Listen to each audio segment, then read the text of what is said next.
So the network isn't that good today. So if there's any problem during the class, please feel free to text into the chat box or ask me.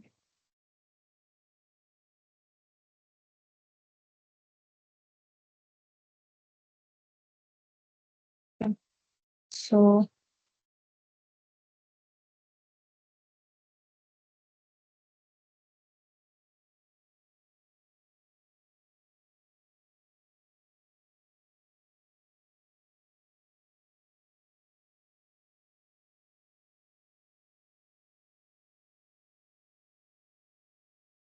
I hope it's properly audible. I hope it's properly audible. Okay.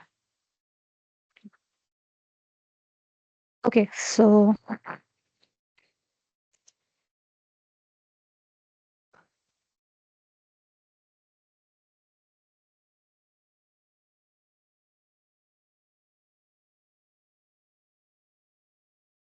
we'll try to wait for a couple of minutes and then get started.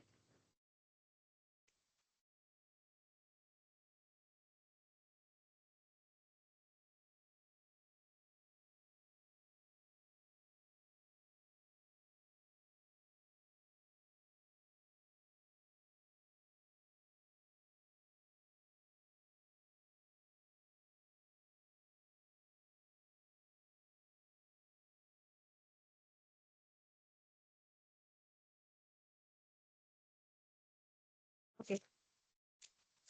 So, hello everyone. I'm Sauravi, and I'm doing my PhD here at IISc Bangalore, and I'm doing this TAship as a part of PMRF TAship requirements. And this course on electromagnetic theory, we started with electrostatics and then deriving the Maxwell's equations, talking about magnetostatics, how electrostatics and magnetostatics, like electricity and magnetism, came together to form this very, concept of electromagnetism. And there, from there, we saw how we can go to the wave equations, solve for propagation and reflection and transmission of electromagnetic waves. Okay, we discussed about Smith charts and transmission lines, as in where the connecting leads become important under like what conditions, and then if they're important, what to do. Okay, so how to have impedance match circuits and how to look at the effects of this connecting leads and all that. So we did discuss all of that. And in the last class, we had been talking about waveguides. So while transmission line comprises of two conductors, we saw that waveguide comprises of a single conductor, and there you can have TE or TM modes. And we looked at how Maxwell's equations can be used to, uh, you know, describe the kind of electromagnetic waves that get propagated through a particular waveguide. What are the different boundary conditions that need to be satisfied and all that, right?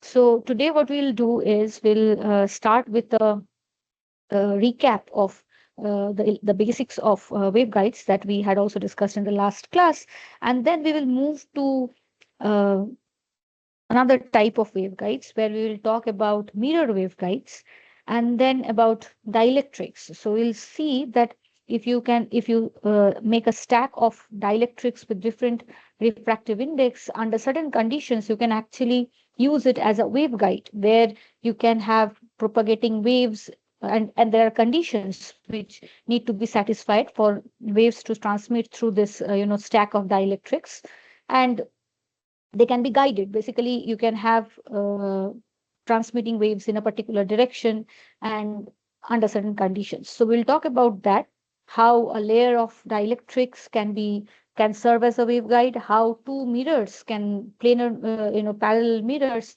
can also serve as a waveguide. So we'll discuss about all that today and the different modes that they support. Okay, how to find that, how to solve for those different modes, what are the different conditions. That will be mostly what we'll be discussing today. Okay. So yeah, so now as a brief review, or you can say recap of what we had been discussing in the last class. So we saw that, transmission lines normally comprises of two wires, as you can, like two connecting conductor, like basically two conductors, as you can see here. So there are two conductors, and then because there is a current flowing through it, there is a associated inductance in the connecting leads. So when we are in the transmission line regime, and then there'll be so this connecting leads will have all the different distributed parameters, right? Capacitance, resistance, conductance, and inductance. And then based on these parameters, we can actually find what is the effect of the transmission line. How does the voltage or the current change as it propagates through the circuit? And normally they support TEM modes. So we saw that, what do we mean by TEM modes? It's transverse electromagnetic mode. That means here, when we have this electromagnetic wave, you have electric and magnetic field, and both are perpendicular to the direction of propagation of your wave. Okay. So normally in free space also you have this TEM modes. So transmission lines support TEM modes and typically works in few gigahertz range quite well. But then we discussed about waveguides, which generally work till much higher frequencies, even till terahertz. And there's only one conductor involved. And what we derived by using Maxwell's equations is that, if we just have one conductor, it's more like a hollow pipe with a metal case on top of it. And there we saw that it does not support TEM modes. Okay. So we rather have TE or TM modes. So either transverse electric or transverse magnetic. So one of them among electric and magnetic field does have a component in the direction of propagation of the wave. Okay. And there are different higher order modes that can be supported in the waveguide, but not TEM modes. Okay. So how did we derive that? So what we did is basically we started with what should be the boundary conditions. If you have a hollow pipe like this with a perfectly conducting surface, then in the inner wall, we know that, the tangential component of electric field should go to zero, and the perpendicular component of magnetic field should go to zero, right? So with these boundary conditions, what we did, we used them in, like, we have the boundary conditions, and then we use the Maxwell's equations, where we consider the generic form of electric and magnetic field. So this is the generic expression of a monochromatic wave. This is how the electric and magnetic field generally looks like. So it's a general form. And then we put these, we write the electric and the magnetic fields in terms of the different components explicitly, and then put it in the third and the fourth Maxwell's equations, which give you a relation like this.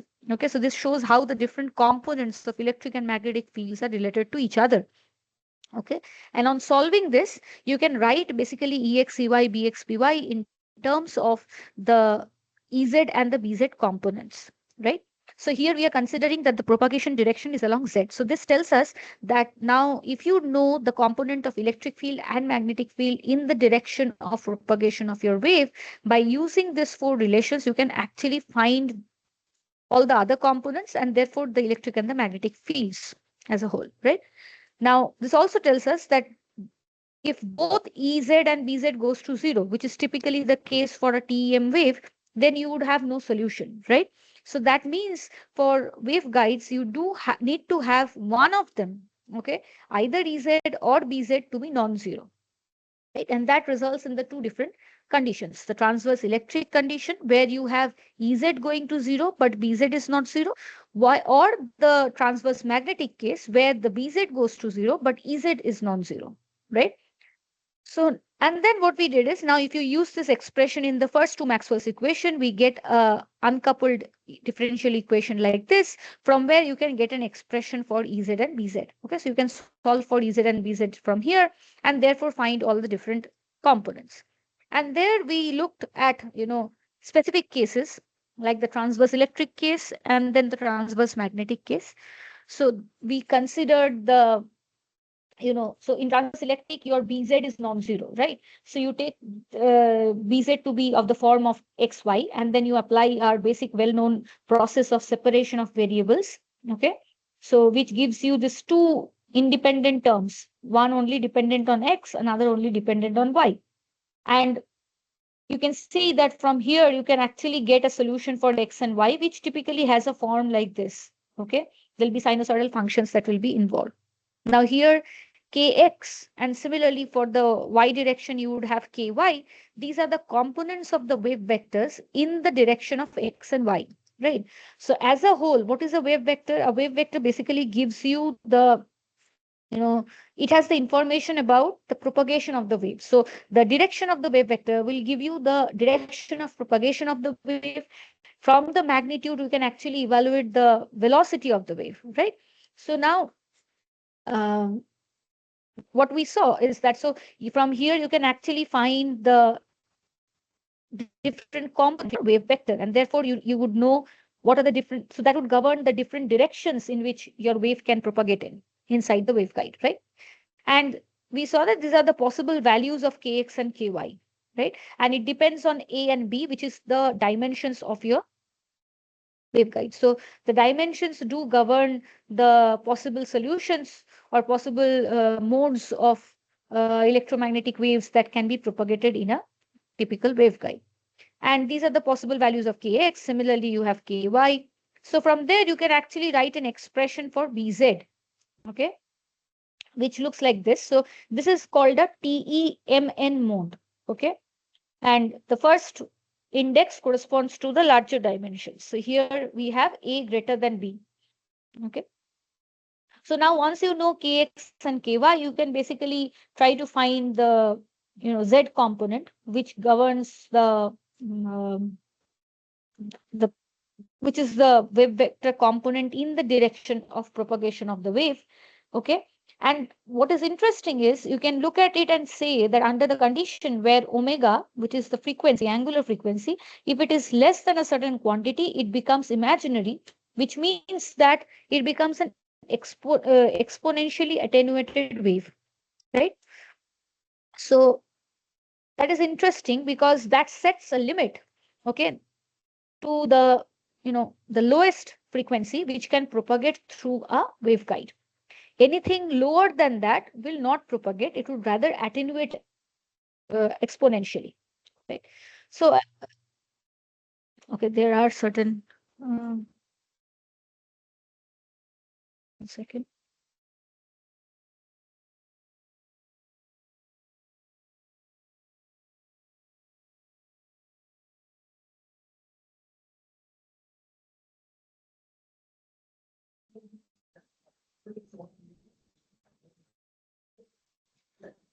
Okay, so what we are currently trying to do is we are just very quickly trying to revisit the basics of waveguide, and then we'll move to mirror waveguides and dielectric waveguides, and derive the different expressions for the different possible modes that can be supported in those conditions.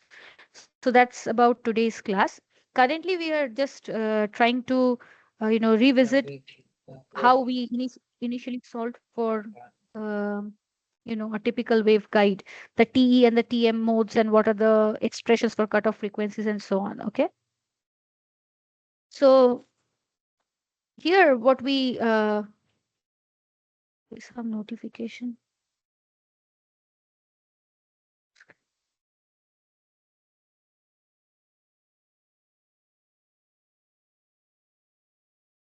Sure, what is happening? Okay. So then once you have the expression for your, the cutoff frequency, so we know that you can find the lowest cutoff, okay, based on the lowest possible combination or the smallest possible combination of M and N. So like you can have omega 1, 0 for a TE mode, and that would be the lowest cutoff. And this would typically have this form. Okay, anything below this will not propagate. Similarly, once you know the, wave number or the, wave vector component in the direction of propagation of your wave, from there you can actually find the wave velocity. Okay, just by using omega equal to ck kind of formula. Okay, so here v is your wave velocity. So this is telling you that in free space we have c, right? Now, because of the boundary conditions and the typical modes that your waveguide supports, you have a particular wave velocity, which is c divided by this term here, right? Which is a ratio of the cutoff frequency of a particular MN mode divided by your applied frequency of your signal, whatever signal you have, the wave, whatever the angular frequency of the wave that you are talking about, okay? And then you do a ratio, take a square, 1 minus that value, square root, and 1 by that. That is a quantity that gets, so that modifies your typical speed of your wave. Normally it would be c in free space, but now you have c divided by this term, right? So from here, one can, so if one looks at it, it looks like that the wave velocity is greater than c, okay? So, but there's nothing to worry because it does not contradict anything. Why? Because energy travels in the group velocity, not the wave velocity. So if you calculate the group velocity, it is still less than c. Okay, so that keeps everything consistent. But from here, one interesting point can come up, which is like, so once this is telling you that because of those, boundary conditions, now your wave velocity has got modified, right? So here you have omega mn by omega. This is in terms of frequency. Now, if you want to write it in terms of wavelength, it would be lambda by lambda c, where lambda c is like your critical or the cutoff frequency, right? So that ratio would be important. Now, once you know uh, the angular, the wave velocity, basically this is telling you that there can be questions or there can be topics where, what is the impedance that your wave is seeing as it is propagating through your waveguide, right? So if you want to calculate the impedance, we know that in free space, the impedance, Z naught, if you remember, was given as something like 377 ohm, right? And how did you find that? So you got that this was like 377 ohm, and you found that by doing a ratio, right? You did root over of epsilon naught. Am I writing it correctly or wrong? Mu naught by epsilon naught epsilon. I'm just confused between mu naught by epsilon naught or 1 second. Root over of epsilon naught. I'm just confused whether it's mu naught by epsilon naught or epsilon naught by mu naught, but basically it depends on the medium properties, right? And that is actually related to the velocity of your wave, right? They all are related, the wave velocity, the medium properties.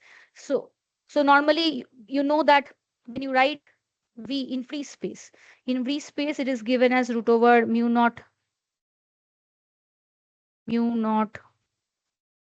epsilon naught, right? That is your velocity, that is c. This is equal to c, we know that, right?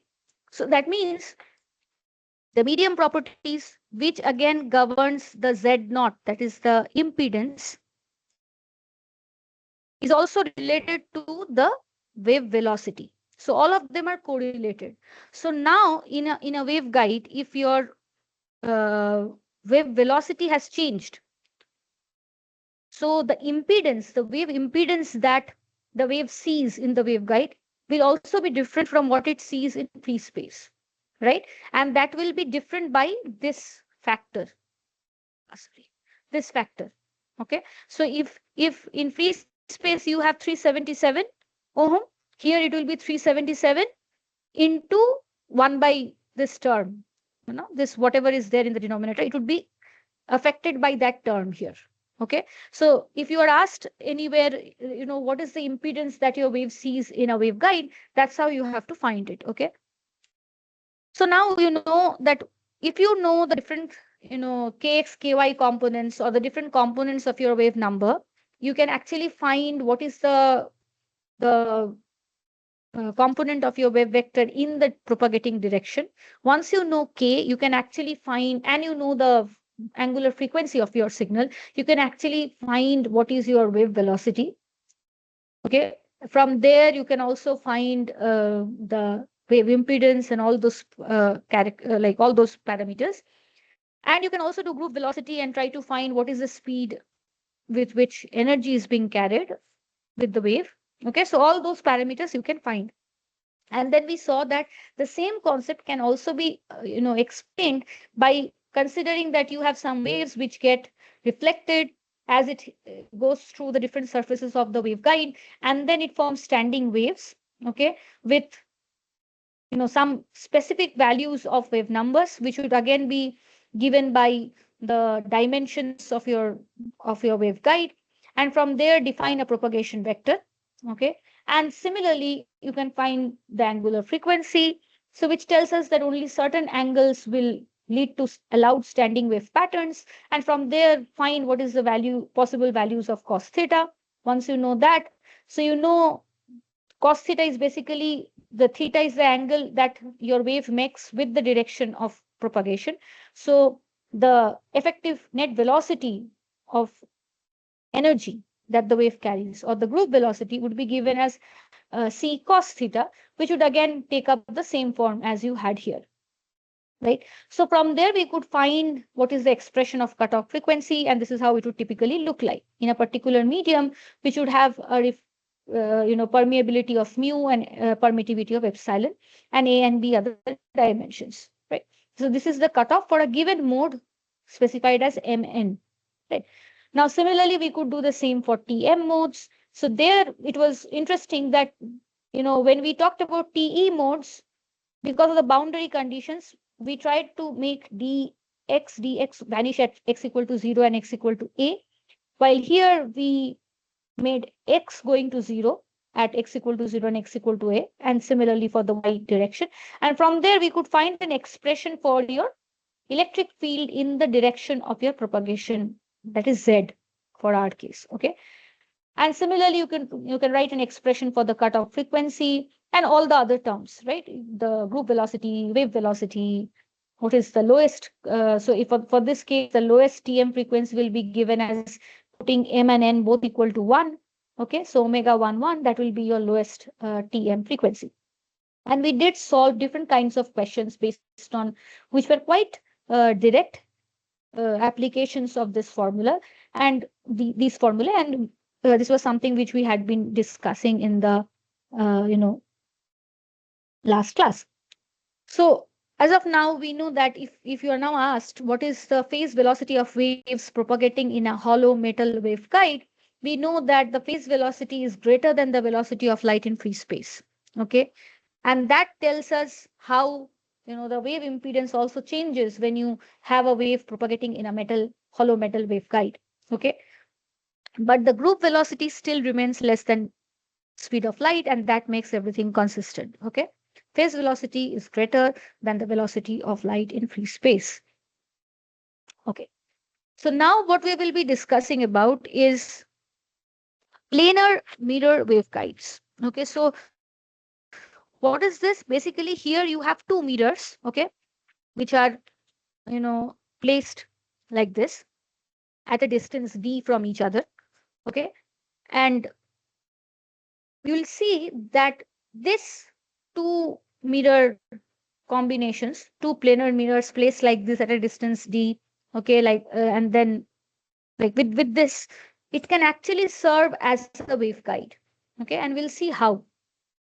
So what is needed for for a proper waveguide? What we need is we want to have propagating waves that do not get you know lost or distorted, or so suppose if the wave starts here and then most of it gets scattered outward or something. Okay, if it gets lost, that's not a waveguide, right? We want a propagating wave. Suppose if your propagating direction is along z, we want a wave that would propagate along z, and it would keep its uh, features intact. Like we want it to be less attenuated, and it should preserve its what do I say, the features that it has, right?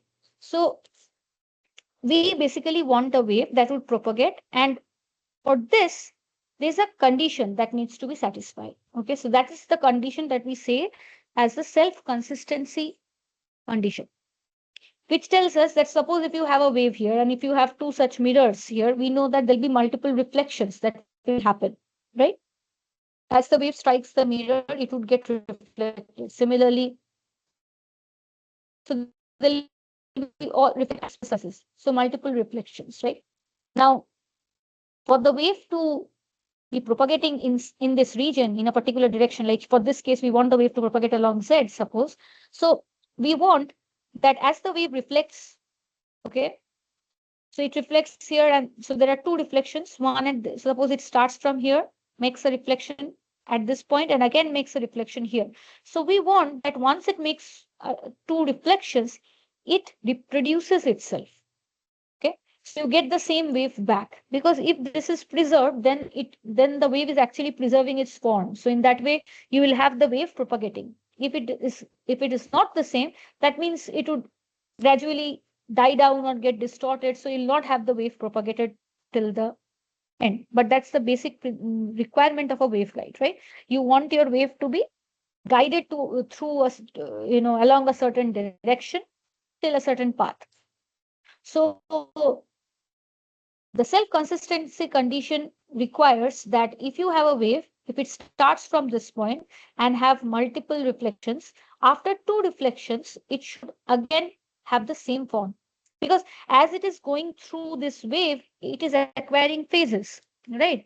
Now, based on the path difference, it would also acquire certain phases. Now, when it gets reflected from this point, from the Stokes treatment, we know that it will acquire a pi phase. Each time it gets reflected, there'll be pi phases that will get added to the wave. But after all that, what we want is after two such reflections, so here you'll have a pi phase, here you'll have a pi phase, and then there'll be some phase that it will be acquiring as it goes along the path.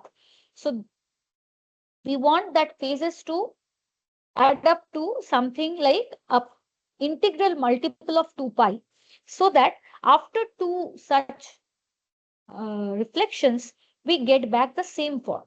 Okay, so fields that satisfy this condition are called modes or eigenfunctions of the waveguide. Okay, and modes are fields, so that's the definition. So modes are fields that maintain the same transverse distribution and polarization at all locations along the waveguide axis. Okay, and in order to ensure that, you want your wave to reproduce itself after it makes two distinct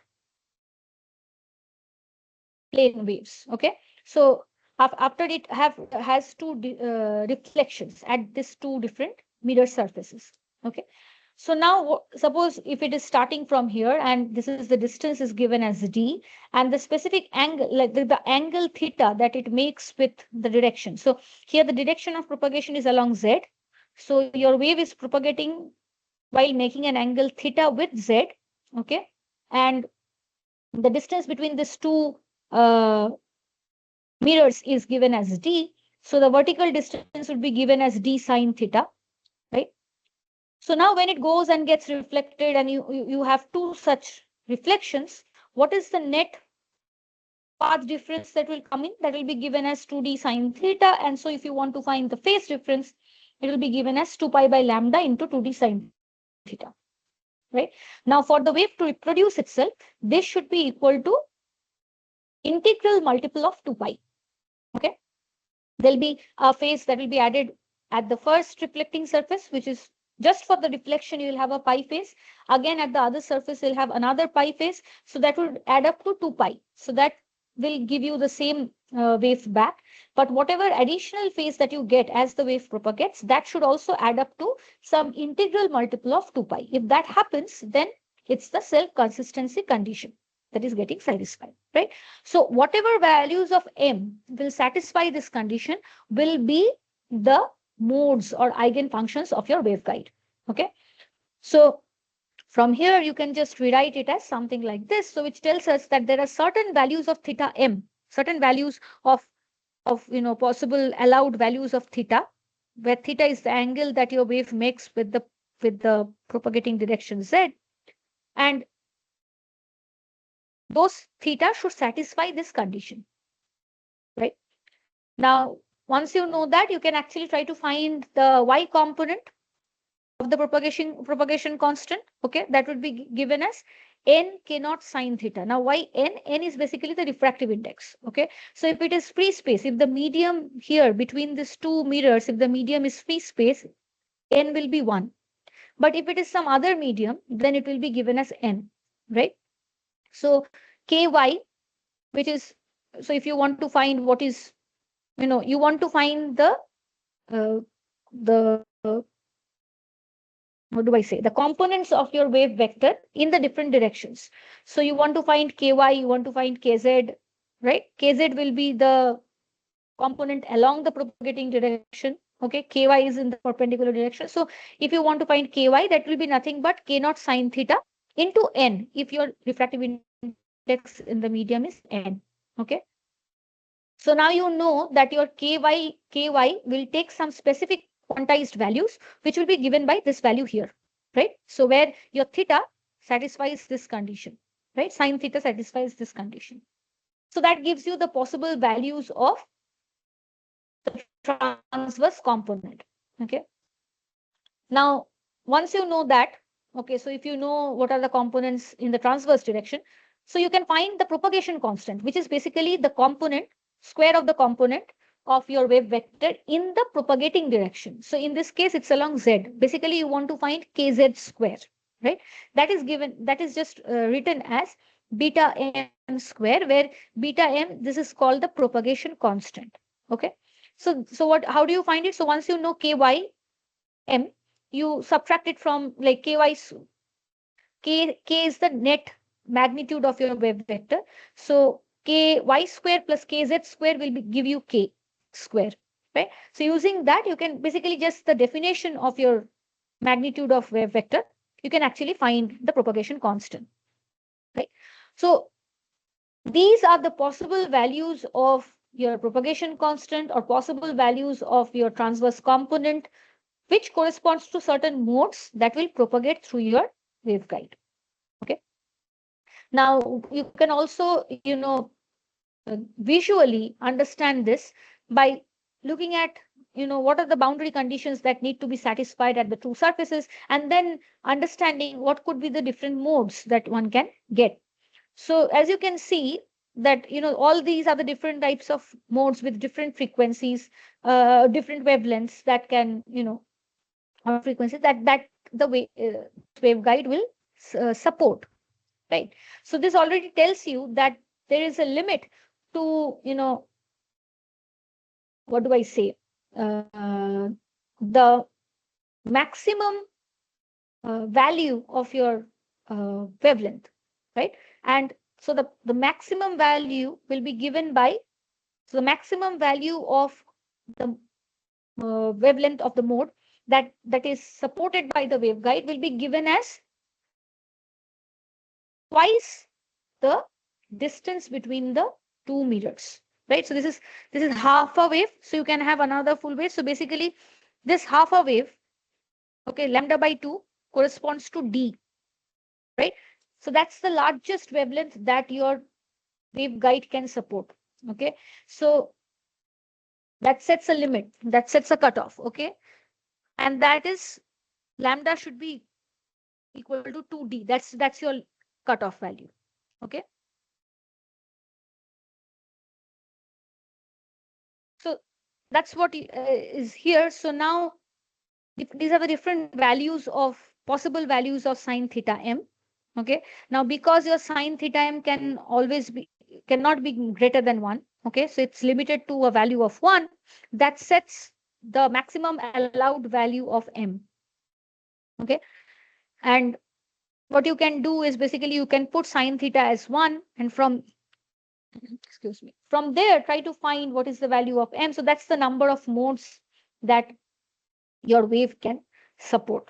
Okay, so suppose if your wave is some, if this value turns out to be some fraction, okay, suppose if it is 1.1, then the number of modes that your wave will support is 2. Okay, so basically the maximum allowed value of m is the greatest integer smaller than 1 by lambda by 2d. Okay, and This value here will therefore give you the number of modes that your waveguide will support. Okay. So light can be transported through the waveguide in different modes. How many modes? That is given by this relation. Okay.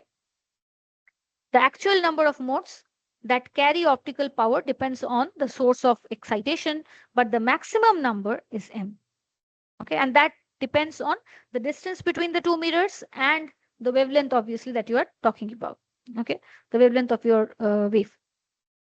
Now, the number of modes increases with increasing ratio of the mirror separation to the wavelength. Okay, so you can see that there is a cutoff. That's what we were discussing, right? So there is a cutoff of the wavelength, okay, which is the maximum wavelength that is possible. Okay, and that maximum wavelength is given as 2D, longest wavelength that can be guided by the structure. Okay, and that corresponds to a cutoff frequency. So basically, you can now just rewrite the wavelength in terms of a frequency, which will give you the cutoff frequency, right? Basically, nu equal to c by lambda. That's what is being done here, right? C by lambda will give you the cutoff frequency.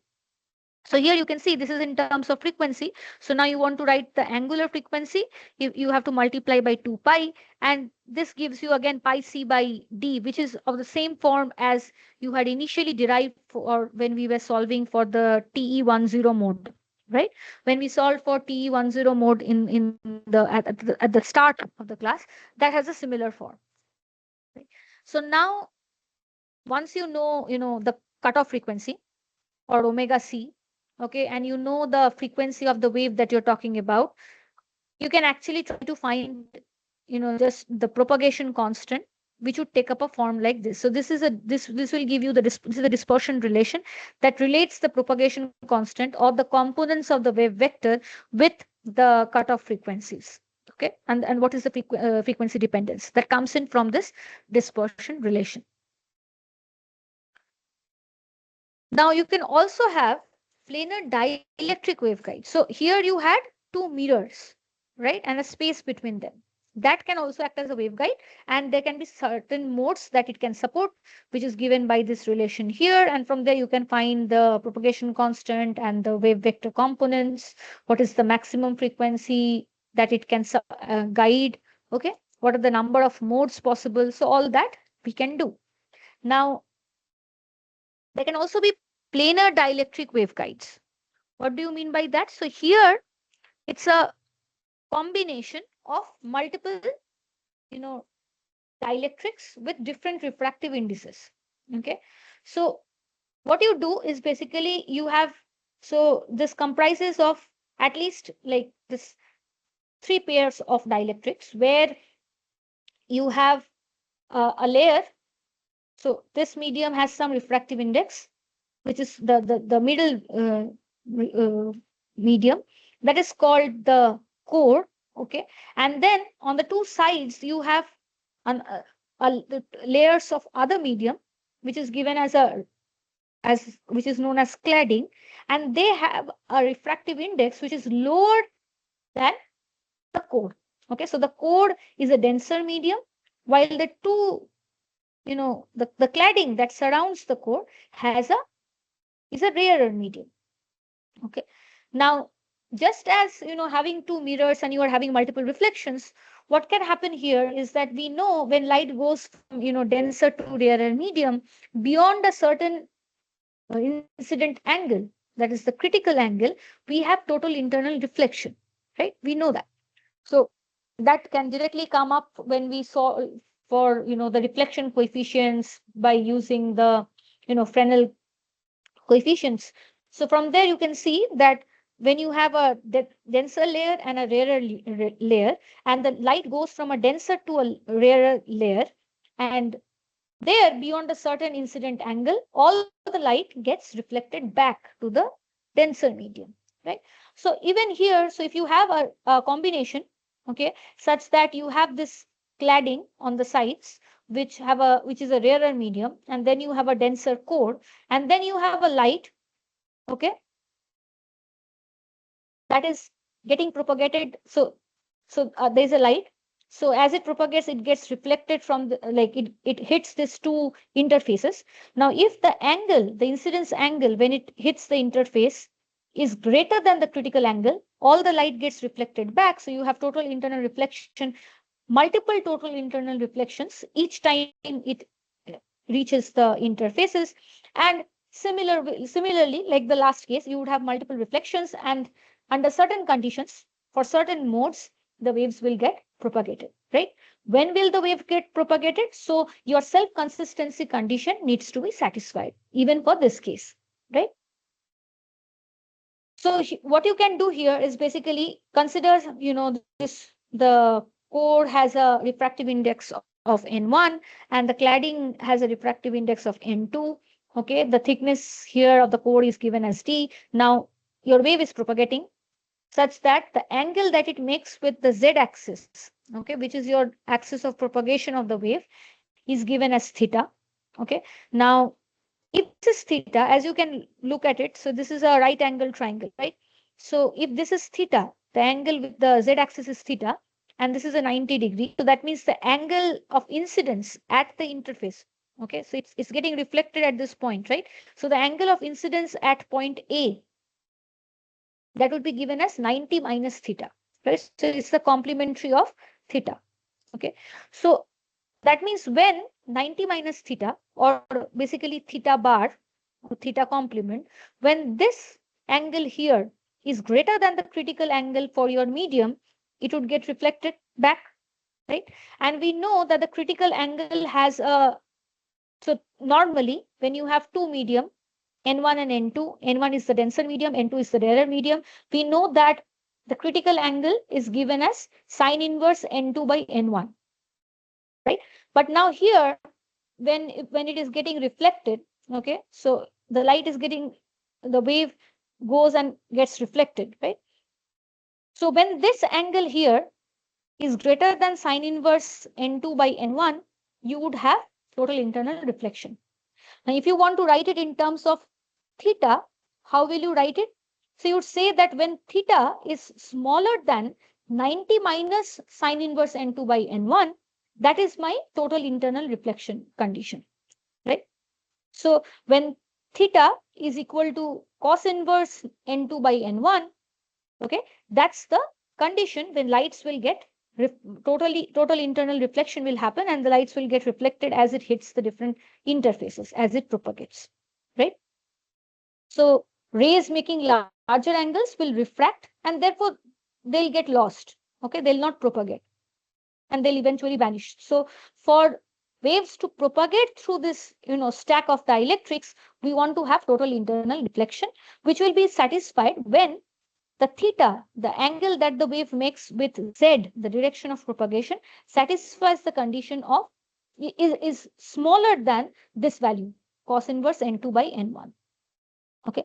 So now based on that, you can actually limit the possible values of theta, right? So now if you consider that, there's a medium and this medium has a refractive index of N1, that means the wavelength there is given as lambda naught by N1. Okay. And the wave travels with a phase velocity given as C naught by N1. Okay. Wave number is N1 into K naught. Okay. Just all your velocities and wave numbers and wavelengths will get modified because of the presence of this refractive index, right? And then you can have different components, right? So for this case, your kx is 0. So ky will be given as n1 k naught sine theta. Kz will be given as n1 k naught cos theta, similar to the one that we had done in the last case for the mirror waveguides, right? So now when the wave is propagating, what is the phase that it acquires? That's basically the difference between AC and AB, right, in the figure. So that would be nothing but 2d sine theta. So that means 2 pi by lambda into 2d sine theta. And now you'll also have additional phases when it gets reflected, right? For a mirror, when it gets reflected, the phase difference that gets added up is pi. For each reflection at the mirror, you get a phase difference of pi that comes from the Stokes treatment, right? But now because it's a dielectric, we need to explicitly calculate for the phase difference, okay? So, but Consider that the phase difference that it acquires is some phi r. So that means each time there is a reflection, it would acquire a phase of phi r. Again, here it will acquire a phase of phi r. So that means now if you look into the total phase shift, okay, and try to put in the self-consistency condition, it would take up a form like this. So 2 pi by lambda into 2d sine theta minus 2 phi r, which is actually the phase that it acquires because of reflection, should be equal to 2 pi m, right? Where m r, so basically again, the net phase difference should be an integral multiple of 2 pi so that the wave reproduces itself after two reflections, okay? So now the only difference between this condition and the case for the mirror waveguide is that for the mirror, you have a phase shift of pi. So basically you have a 2 pi, so you don't have to explicitly consider it. But for this case, here the phase shift is some value phi r, which we have to calculate. Okay. Now, how do you calculate for phi r? So for different modes, like TE modes, TM modes, different polarization of your wave, your phase shift, the phase that your wave acquires as it travels, as it gets reflected at these interfaces, okay, this interface and again at this interface. So it will be a function of all those cases. It would be the function of the polarization of the wave, the kind of mode, okay, TE mode, TM mode, all of that. Okay, so we need to explicitly calculate for the phase shift and then put in here. That would give you the total, explicit self-consistency condition expression. Okay, so we need to find phi r. Okay, how to do that? So for doing that, let us go back to our understanding of Fresnel coefficients and reflection and refraction at boundary between two dielectric media. Okay, so there, uh,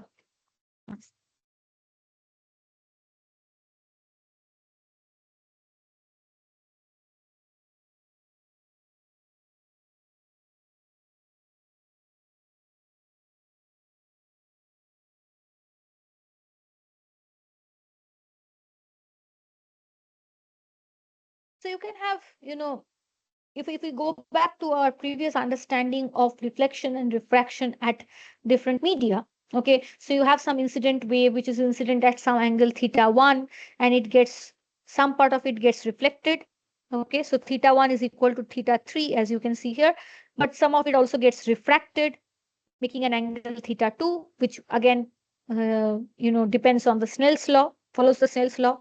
Okay, and there are two media, so N1 and N2 are the different refractive indices. So we know that from our previous discussions, the reflection and the transmission coefficients will take up a form like this based on the kind of polarizations that you have. So if you have TE mode, it would have a form like this. If you have a TM mode, it would have a form like this. So these are the Fresnel equations, right? Now from here you can understand that based on the values of n1, n2 and theta 1 and similarly theta 2, which again depends on Snell's law, there can be conditions where this reflection coefficients or the transmission coefficients can become imaginary. Okay, so that means in a more general term, this reflection and transmission coefficients, they are complex quantities. So they are associated with some phase and some magnitude, right? So for our case, when we want to find, so in the last case, we want to find this phi r, right? So we basically want to find what is the phase that is associated with the reflections, right? So here, what you can do is if you use the Snell's law and try to write cos theta 2, right? Cos theta 2 is nothing but root over of 1 minus sine square theta 2, right? And then we know from Snell's law that sine theta 2 is related to sine theta 1, okay, by this relation. So here this refractive indices of the two medium come in. Now here, if this term goes to negative, you can understand that your cos theta 2 will become an imaginary quantity. Okay, so if cos theta 2 is imaginary, you can understand all these terms here. So if you look at Rx, Ry, all these terms will become imaginary. Okay, so they'll be associated with some phase shift. We want to understand what is the phase shift associated with the reflection.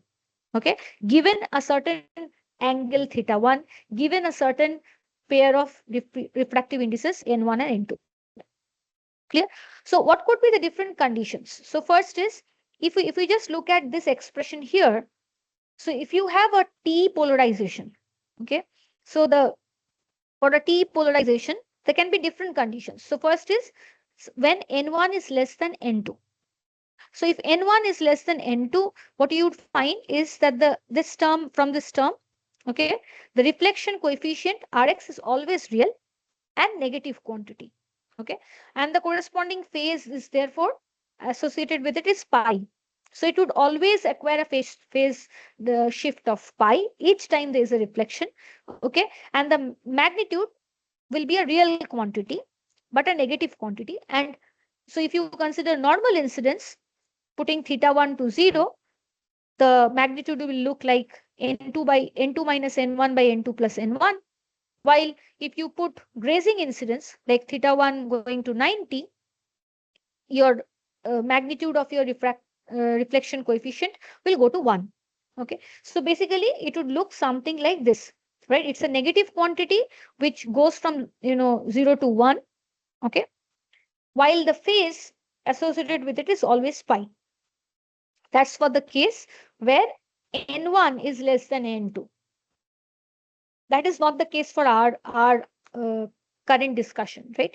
For our current discussion, your code like n1 is always greater than n2. Okay, we are going from a rare denser to a rarer medium. So we are more concerned with the second condition, which is the internal reflection condition, where n1 is greater than n2. Okay, so there what happens for smaller angle, smaller θ1, the reflection coefficient is real and positive. Okay, so if you put θ1 equal to 0, considering normal incidence, it would take up a form similar to the last case. It like just n1 minus n2 by n1 plus n2. This is your magnitude of reflection coefficient. Okay, but gradually it again rises to 1. Okay, when your θ1 reaches a critical value θc, which is given as sine inverse n2 by n1, right? So when anything beyond the critical angle, if theta goes beyond the critical angle, your reflection coefficient remains 1. And that's the condition which tells us that beyond a certain incident angle, all the light will always get reflected back, right? Now, from here, you can consider the case that now when θ1 is greater than θc, that is when total internal reflection is actually happening, there what is the phase that is associated with it? We want to find that, right? We want to find the phase associated with reflection at the interface when total internal reflection is happening. So now if you consider the case where θ1 is greater than θc, cos θ2 becomes an imaginary quantity. Okay, so now if you put in this form in the expression, okay, in this expression here, you would see that you get this expression for the phase shift. So phi x gives you the phase shift that is associated with the total internal reflection. Okay, and that depends on the incident angle, and that also depends on the critical angle. That is so that means it also depends on this pair of refractive indices of the core and the cladding, basically, right? So if you try to plot it, this is how your reflection coefficient would look like. Okay, so the magnitude will rise from 0 to 1. It would become 1 at the critical angle, and then it would remain 1, while the phase will initially be 0. At critical angle, it will start rising, and then it would rise to pi. Okay, how will this change be? Okay, how does it depend on phi 1? So the analytical form would be given by this expression here. So now what we have to do is we have to consider this, relation for the phase shift, and then put it in the self-consistency condition. Okay, and if we solve for both the equations, okay, that would give you the possible values of modes that can be guided by your dielectric waveguide. Okay, so that means this was the equation we had just derived. Okay, so this governs the different kinds of different waveguide modes, where phi r now satisfies this condition we just derived. Okay, so you can either write it in terms of cos, or you can write it in terms of sine using the complement, just by looking at the complementary angle. Okay, so this is the form. So now what you can do basically is in the place of phi r, you can actually replace phi r by using this relation 9.22. So you take up a form like this. So this is the consistency condition for TE modes. Okay. So for all the values of theta which satisfies this condition for different, so there'll be different m's, so m value associated with it, which will correspond to the different possible modes. Okay. So how to solve for it? So this is a transcendental equation, as you can understand. So you have to plot both the left hand side and right hand side and see where they intersect. Okay. So if you do that, you would see that they would intersect at multiple points, and then there's a cutoff. Okay. So that limits the number of modes that your waveguide can support. And you can understand that is based on the fact that if your angle goes below theta c, okay, so if your angle is lower than theta c, then basically, so if your incident angle is lower than the critical angle, there'll be no total internal reflection. So that this last point, that the limit comes from the fact that your total internal reflection condition needs to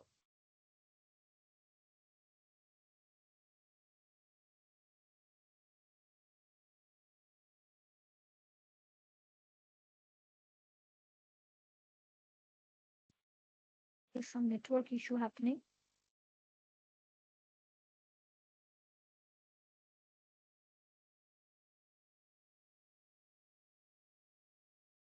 Yeah. Okay.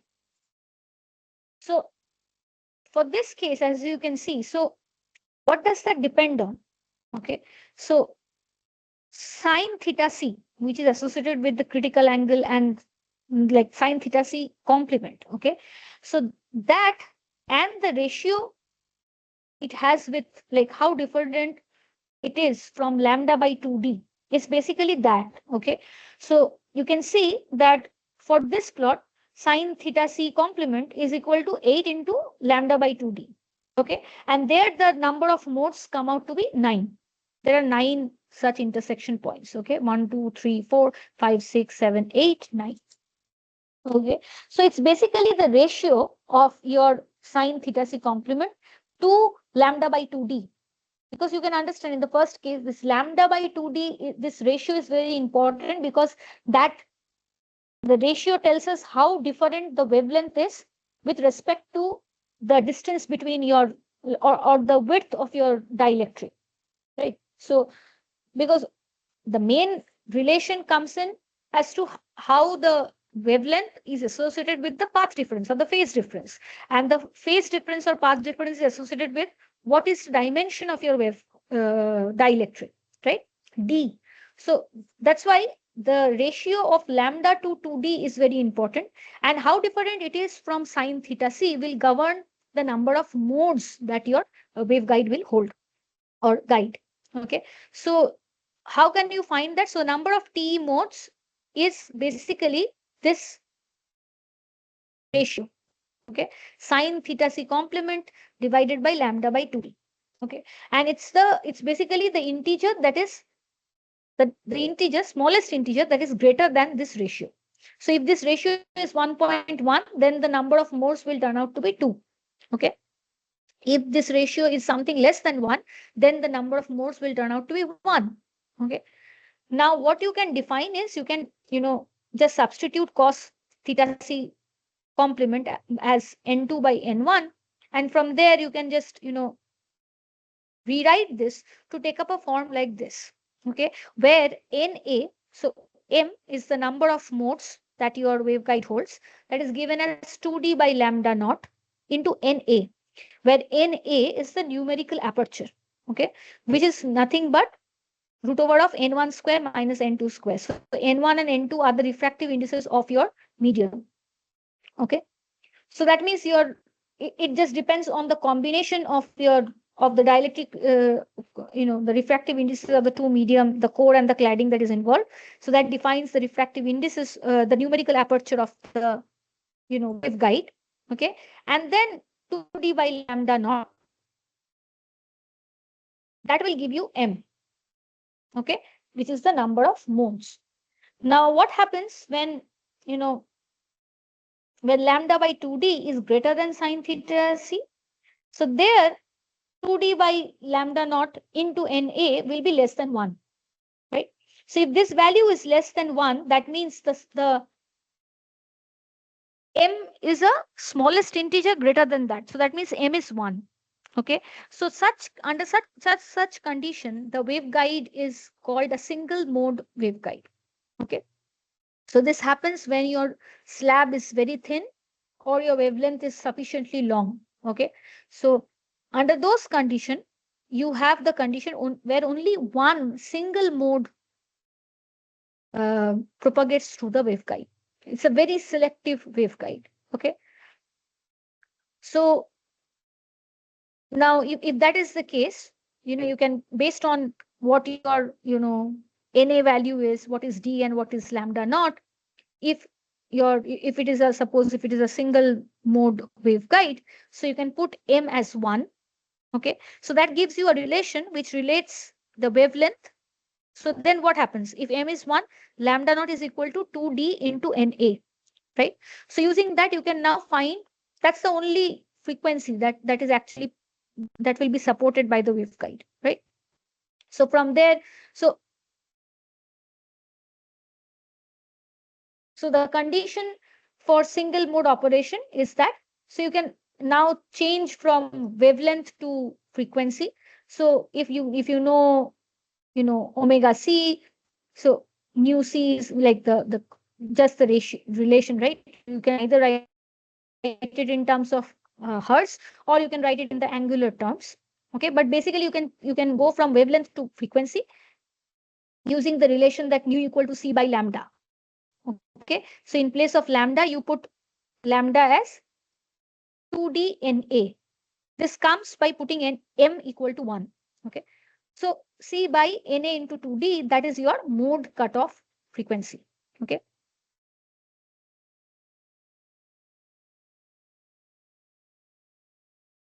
So under this condition, you would have only one mode that will be supported by your waveguide.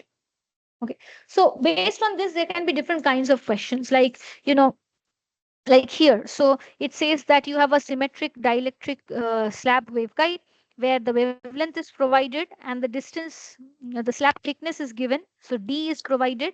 The refractive indices of the surrounding material, that is of the cladding, N2 is given. You have to find what is the maximum allowable refractive index of the slab. Basically, you have to find the refractive index of the core, okay, N1, that will allow single TE and TM mode. So if you want to find single TE-TM mode, that means you have to put M equal to 1. So if your M is 1, okay, in the question you know lambda and you know D. So you can try to find NA, which is the numerical aperture. Now, once you know numerical aperture, you know N2, so you can basically find N1. Okay. So that's how you can try to answer this kind of question. So physically, what is N1? N1 is actually associated with, what is this telling you? So what is N1 actually limiting? So N1 is limiting the angle, right? So it tells you that, what is the angular, dispersion or angular range till which your light can be collected and transmitted through the waveguide. So for a, optical fiber also, in all these cases, when you say numerical aperture, that's basically the overall idea is the same. Even for an objective, when you define numerical aperture, it's related to what is the angular range till which lights get collected by the objective. Similarly, here, when you have a waveguide, this limits the angle, okay, the angle of propagation of the wave till which the wave can be, propagated through the waveguide or guided by the waveguide. Okay. So that's your numerical aperture. That's a very important parameter to define or, characterize waveguides or fibers or so on. Okay. So that is it.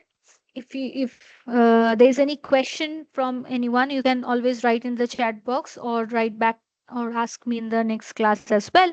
But basically, this is it. So uh, Normally from this part of of the course, we normally get very typical standard questions that directly use this formula that we just derived. Okay, how many number of modes? Okay, so which again depends on this ratio. Okay, be careful that here you have the complement involved. Okay, and then be careful about choosing the right units, hertz and then radian per second. So going from frequency to angular frequency and all that. And then um, these are very standard relations. So it's very useful to always remember the basic standard expressions of Fresnel coefficients. And what else? So yeah, I think that's it. This is a very important relation, the expression for propagation constant. So there can be very standard questions, right? Find the propagation constant for this wave. Okay, so if you know the cutoff frequency, or if you don't know the cutoff frequency but you know a and b or the dimensions, and like of your waveguide, so from there you know what is the cutoff frequency. Like if you know the dimensions and the medium properties, you can actually find the cutoff frequency and then put in here to find the propagation constant for a particular mode. Okay, so do all those kind of calculations. This idea is very important. Okay, self consistency condition, it just gets modified in the next case, right? It's basically here you have a 2 pi phase coming at both of these reflections. So explicitly you don't have to consider that pi plus pi 2 pi and it gives you back the same wave. But for the next case, you just have to explicitly consider the phase shift that comes in when it gets reflected, and there the Fresnel coefficients become useful. Okay, so this is the more fundamental point, is that the wave has to reproduce itself after two reflections. So the phase acquired after two reflections should be an integral multiple of 2 pi. That's something you have to remember. You have to understand and remember. Rest you can always work it out. So yeah, I think that's all for today. Thank you.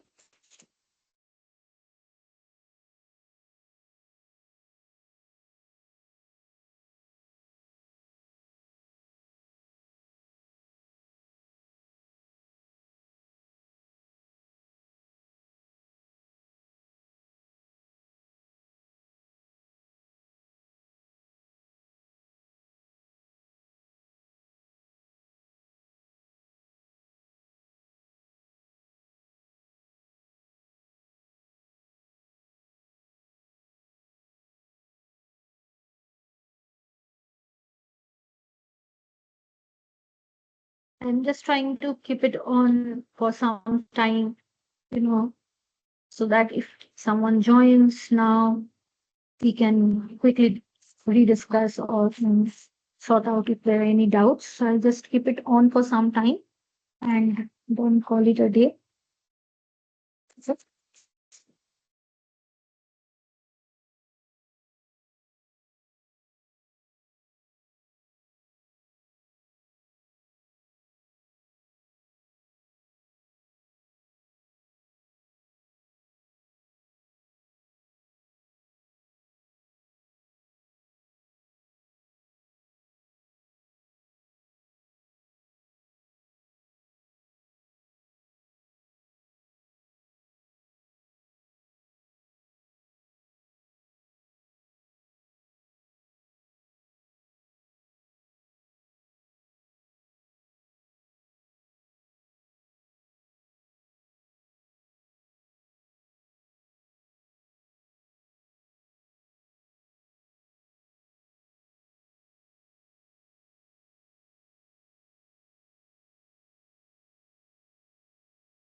So I'm just, keeping it on in case people join for some time, and then we'll call it a day. Okay.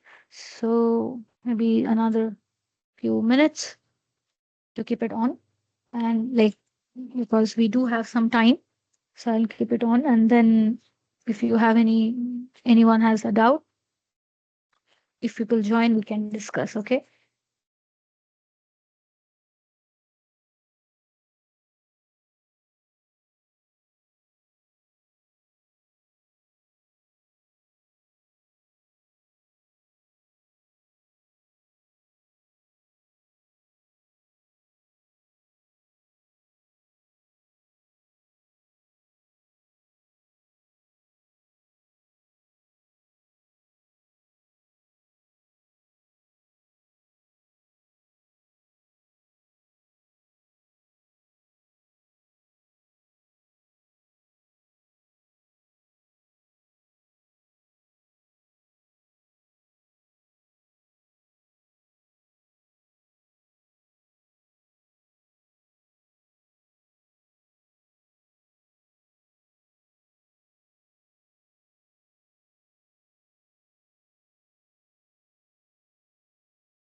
Hello. So I think this is it.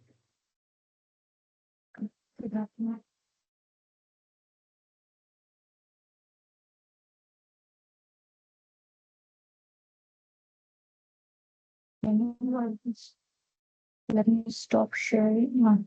Okay. So I think this is it.